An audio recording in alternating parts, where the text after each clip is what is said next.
Good morning. This morning I'm going to give you a brief overview of what COPD is. COPD, or chronic obstructive pulmonary disease, is defined by the World Health Organization as a lung disease involving chronic obstruction of airflow which interferes with normal breathing and is not fully reversible. It can be classified as mild, moderate, severe, or very severe. The term COPD includes both chronic bronchitis and emphysema. The majority of people with COPD have a combination of both. Both conditions can diminish airflow in and out of the lungs. Chronic bronchitis is a term used to describe people who have a chronic cough that produces copious amounts of sputum. It can scar the airways and reduce airflow, and also an increase in mucus can cause mucus plugs blocking the airways. Emphysema is when there's an overinflation of the air sac or alveoli, which causes the airways and alveoli to lose their elastic quality. The walls between many of the air sacs are also destroyed with emphysema. These conditions obviously make it more difficult to breathe. It becomes harder for oxygen and carbon dioxide to pass across the walls of the air sacs.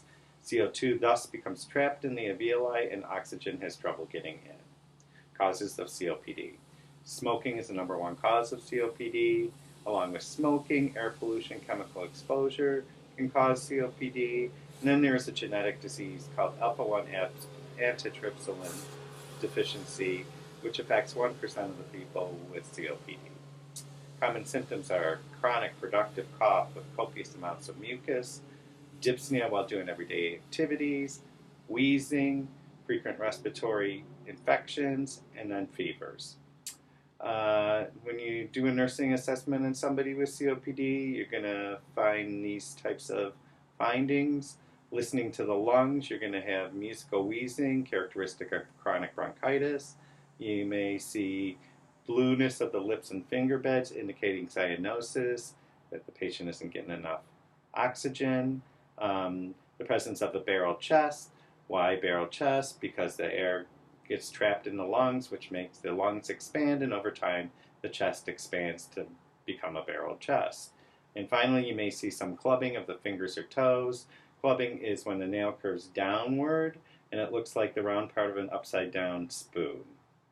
Of course, what's important also is to take a good history.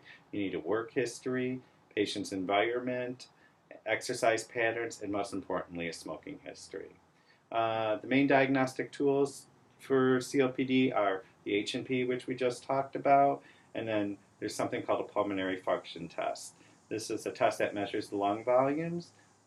It can tell you whether you have COPD, and it can also tell you what stage of COPD that you are in.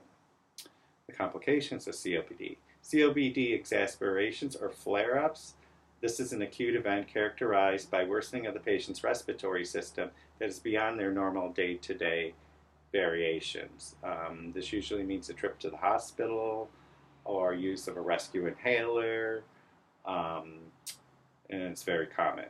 Cor pulmonale, also known as right-sided heart failure, is caused by the complication of pulmonary hypertension, which is caused by the constriction of the pulmonary vessels in response to the hypoxia. This is usually late in the disease and eventually could kill somebody. There's also depression and anxiety. Anybody with a chronic disease has depression, and you would have anxiety if you're not able to breathe. The worst complication of COPD is acute respiratory failure, which is a cessation of not being able to breathe, which would require intubation or could lead to death. The way to manage COPD, the very first thing that needs to be done is stop smoking. This does not matter what phase of COPD you're in or how long you've had it. It's going to slow the disease down. It's imperative that you tell your patients they need to stop smoking. There are medications that are used. Bronchodilators, which relieve bronchospasms and reduce airway obstruction.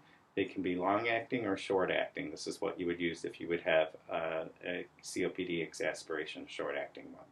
And then there is something called anticholinergics, which also can be prescribed to reduce inflammation. If neither of these work, you can always prescribe steroids as a last resort to reduce the inflammation. Oxygen can also be helpful during the acute episodes and for severe cases.